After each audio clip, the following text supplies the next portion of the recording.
What's up mga kaoye? Isang pamalakasang TikTok at Instagrammable ambience ba ang hanap nyo? Tara, samahan nyo ko para sa walang sawang galaan at pasyalan na naman ang ihahandog namin sa inyo. Kaya naman dito lang yan sa Oye TV.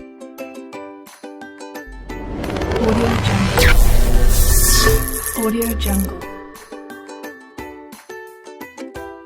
At ayun na nga no, mga kaoye, binisita namin tong SBD Farm dito lang sa Arnados Road, Tagaytay. Dito bubungad kagad sa inyo ang napakaganda at napakalamig na simoy ng hangin ng Tagaytay. Ambience pa lang, itsura pa lang, talagang nakaka-relax na mga kaoye. Perfect na perfect talaga, pang Instagram talaga dito mga kaoye. Kaya nga ngayong holiday season, talagang pinuno at dinagsa sila ng maraming tao. Kaya nga pag nandito ka mga kaoye, hindi mo na kailangan pumunta ng ibang bansa para ka lang nasa New Zealand. Perfect na perfect dalhin dito ang buong pamilya mga